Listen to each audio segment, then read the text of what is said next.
quantitative research is more than statistics. In this video we will go over the meanings of research design, measurement, and analysis in the era of big data in AI. Have you ever thought quantitative research is just a fancy term for crunching numbers and running statistics? Think again. Throughout my career, many people have approached me with their collected data, expecting me to wave a magic wand and transform their numbers into a publishable research paper.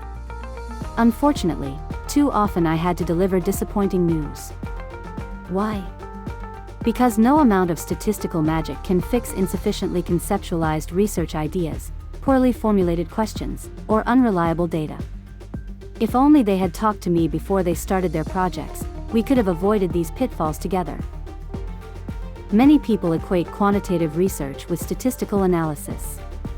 Indeed, statistics is only a subset of data analysis, and data analysis is only one of three components of quantitative research. The three components are research design, measurement or data collection, data analysis. Imagine setting out on a road trip without GPS or a map. You might eventually reach your destination, but at what cost? Similarly, research design sets the direction of your investigation. An oft-quoted remark, often attributed to the New Zealand physicist Ernest Rutherford, states, "If your experiment needs a statistician to interpret the results, you should have designed a better experiment." Although no credible source confirms Rutherford's authorship for this statement, the underlying principle remains significant. The quality of experimental design fundamentally precedes the necessity for sophisticated statistical analysis. A well-constructed research design typically yields results that are clear and interpretable without reliance on complex statistical techniques. It is primarily in the presence of experimental noise and ambiguity that intricate statistical methods become necessary to discern meaningful patterns. In this regard, in 1978 George Box and his associates asserted that sound experimental design often permits straightforward conclusions, even when relatively elementary methods of analysis are employed.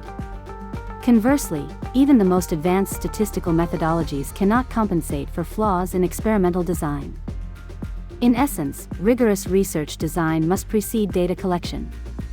John Tukey, a pioneer in exploratory data analysis, famously cautioned, "The combination of some data and an aching desire for an answer does not ensure that a reasonable answer can be extracted from a given body of data."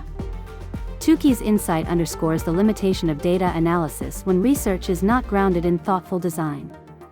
Merely accumulating data does not inherently constitute research. Rather, it is the strategic planning behind data collection that enables meaningful inquiry. The broader implication is clear. Successful research depends fundamentally on meticulous design, not on post hoc statistical remedies. Well-designed research should meet the following three criteria, namely, completeness, efficiency, and insight. Completeness in research design demands the development of a comprehensive and coherent plan. Insufficient planning often results in incomplete designs that fail to address critical research questions, leaving significant gaps in understanding. To avoid such shortcomings, researchers should begin by formulating clear research questions, identifying operationalized variables, or, where appropriate, open concepts, and anticipating the methods of data collection that will best address the intended inquiries.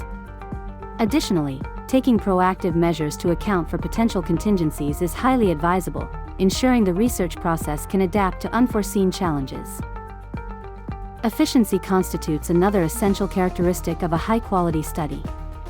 Poorly designed research can lead to overly complicated research questions and redundant or unnecessary data collection efforts, consuming excessive time and resources. In contrast, an efficient research design provides the necessary information to answer research questions effectively and economically, often at a fraction of the cost and effort demanded by poorly conceived studies. It is equally important to emphasize that a well-designed study should strive to produce insightful and meaningful findings, rather than leading the audience to a trivial or self-evident conclusion. A good research design should advance understanding and offer substantive contributions to the field. As a counterexample, it would be profoundly disappointing to allocate $500 million in National Science Foundation, NSF, funding only to discover the unsurprising conclusion that improving science and mathematics education requires the training of qualified science and mathematics teachers. However, even when a research plan is meticulously designed, the research process is far from complete. The subsequent step, measurement or data collection, is equally critical. Measurement is defined as the systematic process of assigning numbers to the attributes and properties of phenomena in a manner that accurately reflects their characteristics. In relation to the research design process, measurement can be understood as the act of filling a carefully constructed form with empirical substance. A well-conceived design constitutes a necessary, but not a sufficient, condition for high-quality research outcomes. As Hubert Blaylock cautioned in 1974, measurement error can severely undermine statistical analysis. The greater the errors introduced during data collection, the more complicated the subsequent analyses must become to compensate for these deficiencies. Blaylock further warned that when methodological sophistication outpaces the capacity to collect reliable and valid data, researchers are likely to encounter profound disillusionment. He bluntly wrote, "The manipulation of statistical formulas is no substitute for knowing what one is doing." Simply put, the data collected and the analytical procedure employed should be a good fit to each other. Fred Kerlinger criticized that many researchers harbor a simplistic misconception, that the act of collecting data is synonymous with conducting research. Kerlinger critiqued the tendency to uncritically apply standard data collection techniques and analytical procedures without due consideration for overarching design principles.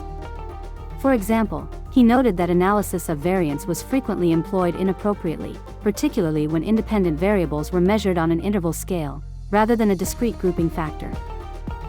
Leading researchers of rash modeling Trevor Bond and Christine Fox emphasized that measurement is a fundamental aspect of the research process.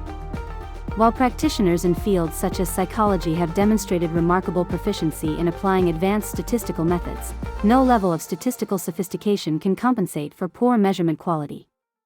Some scholars have gone even further, proposing that measurement lies at the very core of scientific progress, noting that major scientific revolutions have often been preceded by revolutions in measurement capabilities. A contemporary illustration of this principle is evident in the fields of data mining and big data analytics.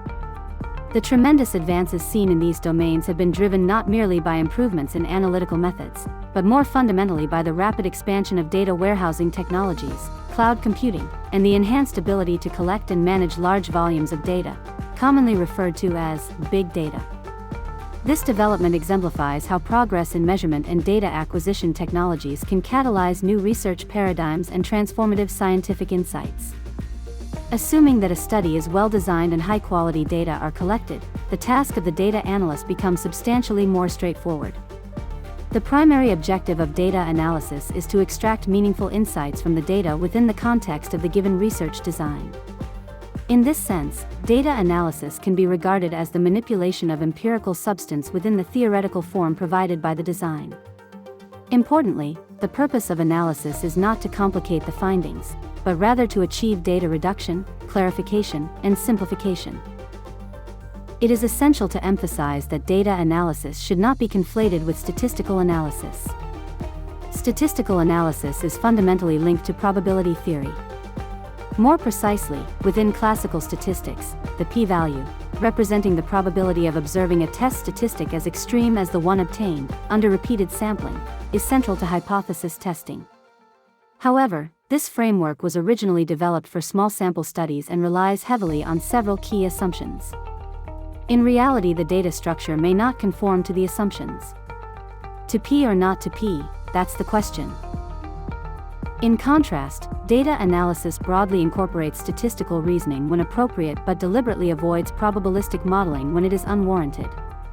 For example, John Tukey's exploratory data analysis, EDA, emphasizes the discovery of underlying data patterns rather than immediate probabilistic inference, especially in situations where the data structure is unclear or where rigid model assumptions would be inappropriate. Furthermore, resampling methods, such as cross-validation, jackknife, permutation exact tests, and bootstrapping, offer an alternative grounded in empirical rather than theoretical probability. These techniques are particularly valuable when dealing with small sample sizes, when traditional parametric assumptions are violated, or in both circumstances. Interestingly, although resampling methods were originally developed to address the challenges of small sample studies, they now form the foundation of modern ensemble techniques, such as random forests, gradient boosting, and XGBoost, which are highly effective for big data analytics. With the advent of big data and the rapid evolution of machine learning techniques, the focus of data analysis has increasingly shifted away from reliance on dichotomous conclusions based solely on p-values. Instead, there is now greater emphasis on pattern recognition, predictive modeling, and the extraction of complex relationships from large-scale datasets. This transition reflects a broader understanding of analysis as a tool for insight generation rather than merely hypothesis testing. It is also crucial to recognize that research design, measurement, and analysis do not constitute a simple linear sequence. Rather, they are best conceptualized as a circular process or a positive feedback loop. Researchers typically begin with some form of prior knowledge, derived either from previous empirical studies or from conventional wisdom, often a more charitable expression for common sense, to formulate research questions and design experiments. During the interpretation phase, researchers must integrate both the results of formal analysis and their pre-existing theoretical or empirical knowledge. This integration leads to the generation of new knowledge, which can then inform subsequent research questions, inspire new research designs, and perpetuate the continuous cycle of scientific inquiry. In conclusion, it is imperative to remember that research is far more comprehensive than statistical analysis alone. A proper research process follows a deliberate sequence: design, measurement or data collection, and then data analysis. Unfortunately, this logical order is often disrupted in the typical academic curriculum. For example, at my former university, Introduction to Statistics was offered at the lower division level, while research design was taught at the junior level, and psychometrics reserved for the senior year. Such a sequence inadvertently fosters a misleading impression that one can meaningfully engage in statistical analysis without first mastering the critical foundations of design and measurement.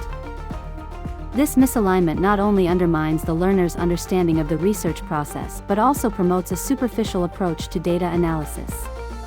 It is essential to change this mindset. Statistical analysis is powerful only when it stands upon the solid pillars of sound design and accurate measurement. Without these foundations, statistical results risk becoming misleading at best and meaningless at worst. If you found this discussion valuable, I encourage you to leave a comment sharing your thoughts or experiences related to research design and analysis. Please also consider liking, sharing, and subscribing to support the channel and help spread a deeper understanding of what scientific inquiry entails. Your engagement is vital in promoting better research practices across disciplines. Thank you for watching. Mahalo.